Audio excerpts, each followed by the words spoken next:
Hello and welcome to another episode of Conservation Travel with Roger Smith, a series brought to you by Australian Geographic Travel.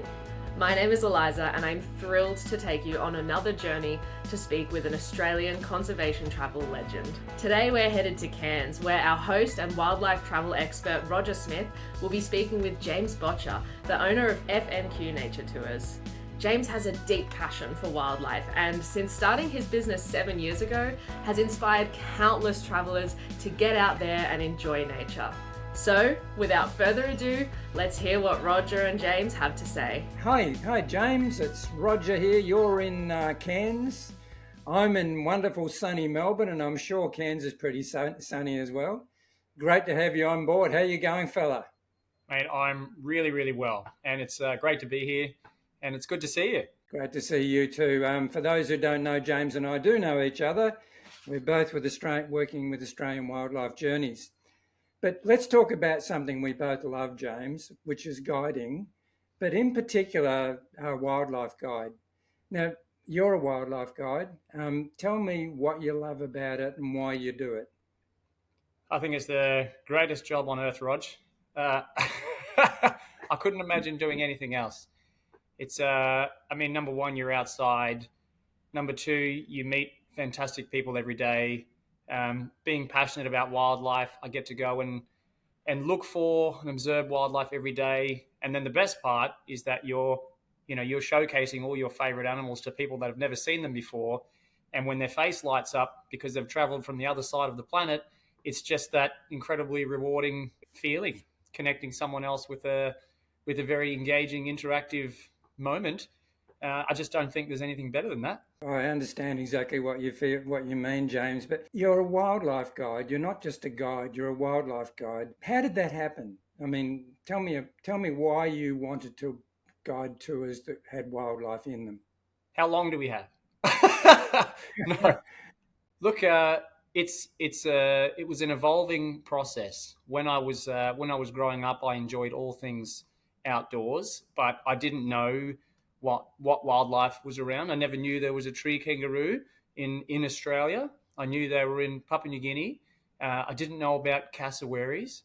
So my guiding started more of a nature and safari, like camping, softcore adventure safaris, back when I was 21 years old. And, as you know, the more time you spend outside, the more of a connection you feel with the outdoors. And over time, I just discovered wildlife and I discovered birds, of course, and reptiles and mammals. And, 17, 18 years of reading and learning, it's the more you know, well, the more you know, the more you don't know. But at the same time, you really fall in love with, these incredible creatures and what they're capable of. And most important for me is that every wild animal every day is out there in conflict. It's a fight to survive, to find a partner, to fend off predators, to find a territory, to pass on your strong genes to the next generation. So it was an evolving thing from nature to more specifically wildlife, and that evolved into special interest tours that I do now, which is birds and conservation activities. So it's been an exciting career. But I never would have thought 20 years ago that I'd end up where I am, but I feel very fortunate. Yeah, and look, I understand what you're talking about there too. And as I'm looking at you, behind you is a cassowary, which is just wonderful. In fact, there's two. The only thing better than a cassowary is two cassowaries, Roger. I'm sure it is. And one of the things I'm going to ask you to think about during this interview, because towards the end I'll ask you this, is what is your favourite animal? And it may be a cassowary, it might be something else, but have a bit of a think as we're going along. I'm sure you have your favourite, or maybe a few. One of the things I found too is that you do look at something with wildlife about how it survives in the wild, and it's something that, as a wildlife guide, you've found too. You should start looking at animals in a different way, don't you? It's not just a cassowary walking down the road, or a bird in a tree. It's more about how does it survive? How do you feel about that? It's spot on. You start to understand, or you start to look into their trials and tribulations. Why is Why is this animal here and not over there? Why are there so more here and so few there? Why is it eating this and not that? And look, I'm not a scientist, but after all of these years of being outside and observing what animals do, and you start to understand why, and you start to feel a connection to these animals. And the more you research and the more you find out, the more you feel sometimes you feel an urge to, to support their needs, and especially with animals, a lot of their needs are a habitat and the environment that they live in. Animals need to eat. What do they eat? They eat this. Let's get more of this.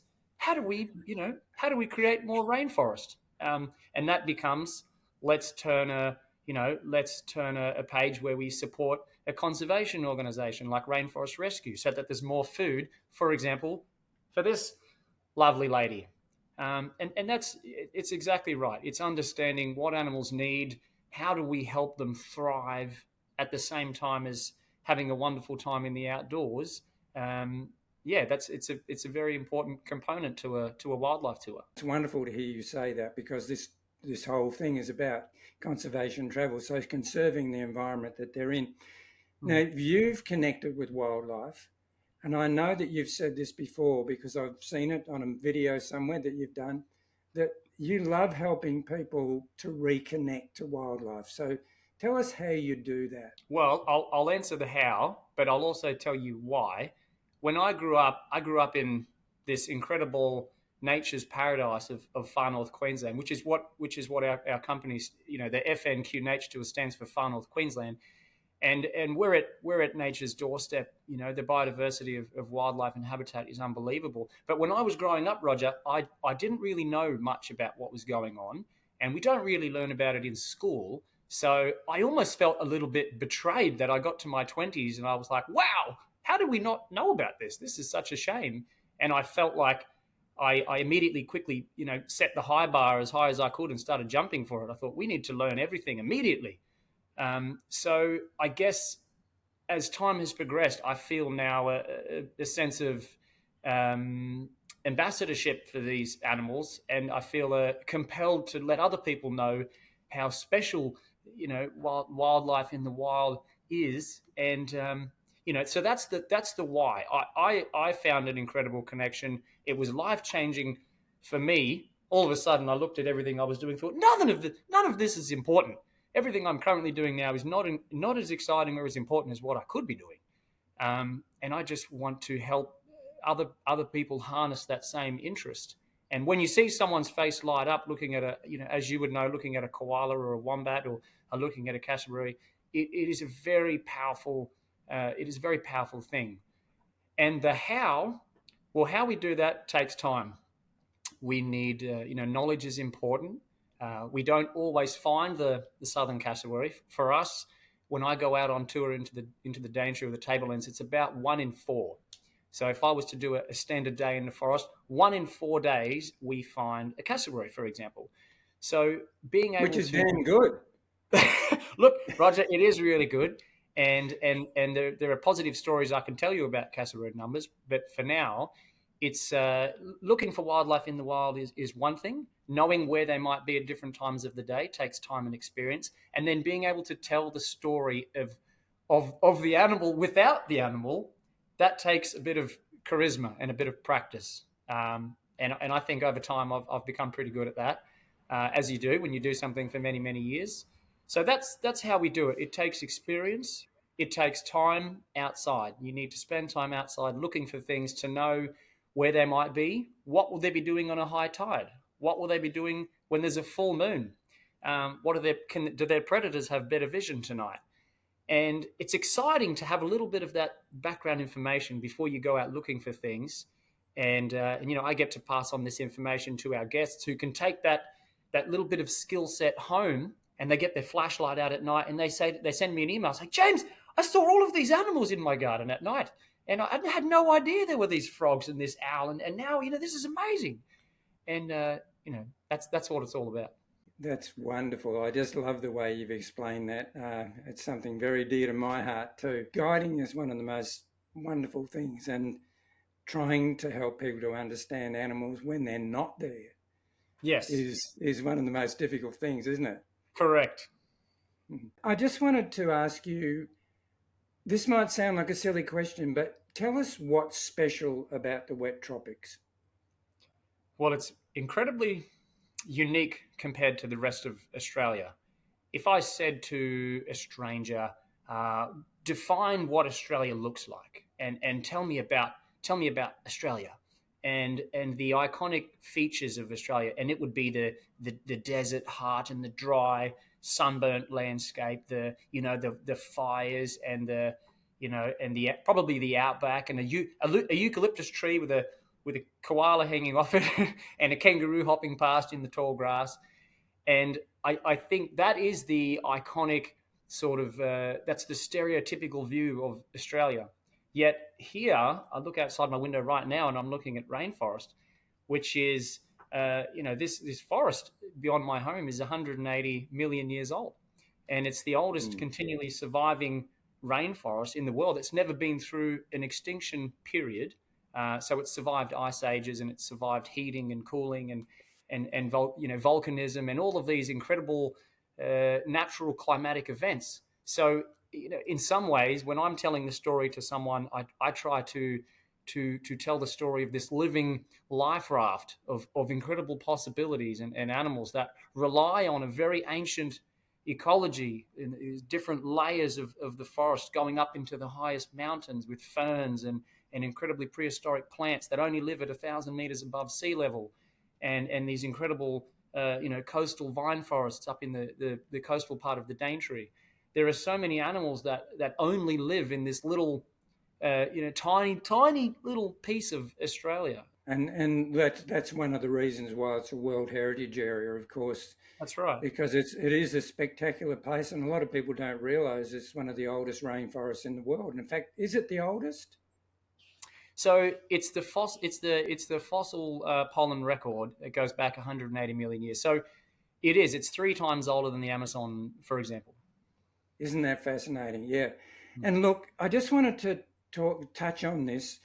You've been impacted by cyclones, and it's having an impact. I suppose what I wanted to ask you about is about climate change. You are impacted by the full force of gigantic cyclones. How do you feel about that, and what do you think it's doing to that rainforest which has survived for so long? It's a little scary. Look, no one really knows what the future looks like. We know we're doing amazing things to spread the word and to understand what's happening and look at what we can do. But it is a scary thought, Roger. In the time that I've been guiding, the rainforest has gone through some significant changes. And I'll give you an interesting example. Recently somebody was traveling with me, and they were looking at the average rainfall. I think I'd mentioned it, and they were very interested to see how it was changing.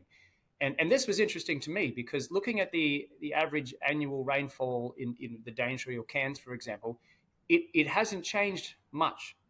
But if you were to break that down into months, the significant change is not all that easy to see. It's not very visual. If you look at how much rain is falling in a short period, it's those extreme conditions that are causing landslides and road closures. And the Daintree rainforest, the northern part, was closed from the 17th of December 23 during Cyclone Jasper right up until the end of March. That's a very significant interruption, very powerful storm. But if you tried to look at those statistics of rainfall, you don't really see it. And that's where our role becomes very important, because we talk about why, we talk about extreme weather conditions, and sometimes it's you have to read between the lines. And that's another part of being a guide, I suppose, helping people to, without shoving it down their throat, helping them to understand that they have an involvement in the future as well through their actions, I suppose. It's not all doom and gloom. It's just it's having mature conversations about what's happening, and that's it. It's simply just let's have a conversation, and let's only look at facts. And and our customers are welcome to interpret those facts however they like. We're not pushy, but we do talk facts, and we look at the why and we look at the how, and it's important to have those conversations. Let's just sort of look at how FNQ started, how you got the show off the road. How long ago did you start and what got you going? Yeah, it's been just over 7 years. Look, that's a big story, but I'll try and summarize. When I was growing up, I always thought I would be a park ranger, because I thought, well, I'm obviously going to work outside. I care for the environment. I want to be able to manage and assist and support the environment. Couldn't really see myself doing anything else. And when I moved out into the desert to live in Alice Springs for those 4 years, that's when I discovered tour guiding, and I realized there was an entirely new avenue to be in the outdoors, to impress upon people my passion for nature and wildlife. So I found a platform, and over the years I've turned that into an incredible opportunity now. I'm a business owner, and we have a fantastic team, absolutely amazing team, that share my values for ecotourism and conservation. And now we're just doing great things. We really, I won't be modest about it. We're changing the way people think about travel. We're supporting groups that are looking after wildlife, rescue organizations, rehabilitation, instead of going to a zoo or something like that, which there's nothing wrong with zoos, but I just think, there are groups, organizations that need our help. They need our time and our ears and our money. So what we're doing is we're sort of pivoting. I think wildlife tourism is very growing, so it's growing very rapidly, this industry, and we're trying to change what wildlife tourism means. Not just entertainment, looking at an animal and feeling entertained, but understanding what's going on, in the forest. You're working with Australian Wildlife Journeys, which has been an organisation which has managed to get all wildlife operators together around Australia, many of us. But you're also working with something that's very dear to this particular video, which is Australian Geographic Travel. How did that happen? I mean, did AWJ, Australian Wildlife Journeys, have anything to do with that? Australian Wildlife Journeys was one of the greatest things that happened in our early days, because I was learning the ropes. And when I met John Doerr, and yourself and Janine and Craig, I thought, here are some real industry leaders that share my values. This is fantastic. So I feel very fortunate that immediately the networking was very impressive, and really helped us. It helped us, channel our business into where we wanted it to go. So I was very lucky to start with great mentors. Janine, in fact, was a huge part of that. Because our very first multi-day safari was a conservation-focused safari, and that helped me build the confidence that we could do more than what we were doing. And then working with Australian Geographic Travel is, we're harnessing the ultimate power of wildlife travel and knowledge on the ground, and we're going to continue to do amazing things. And we're all working together. We all have the same goals. And I'm super proud of that. That's wonderful, James. And it's something that we've all done together. And this is a fantastic opportunity to talk to you about something that's very dear to you, and, as you know, to me as well. And you mentioned Janine before, yes, and we interviewed her recently, and John Doerr, who heads up Australian Wildlife Journeys. And I know that Australian Geographic Travel is having a lot to do with you, and we really appreciate your support for Australian Geographic Travel. Now, there's one last question. I gave you a bit of heads up on this. What is your favourite animal? I don't mind if it's a little cricket or if it's a big cassowary. What's your favourite animal? My favourite animal is a Boyd's forest dragon, which, look, it's one of the most common questions we get asked. When you're on a wildlife tour, everybody wants to know what your favourite animal is. But there are so many reasons. Number one, when we first moved to Cairns, I was 12 years old, and there was a zoo that doesn't exist now. And I must have spent an hour trying to find this thing in this enclosure. And I thought, I got pretty good eyes. I'm going to find it. And I couldn't. And it was so well camouflaged. And there was a little map, a little plaque that showed the distribution of this reptile in the forest of North Queensland. And it was just like somebody took a red pen and went. And I thought to myself, how is anybody going to find this thing? It is obviously the rarest animal on Earth. And I was immediately impressed with how this animal lives in this tiny, unique forest, and I can't find it. And it was memorable. I didn't see it.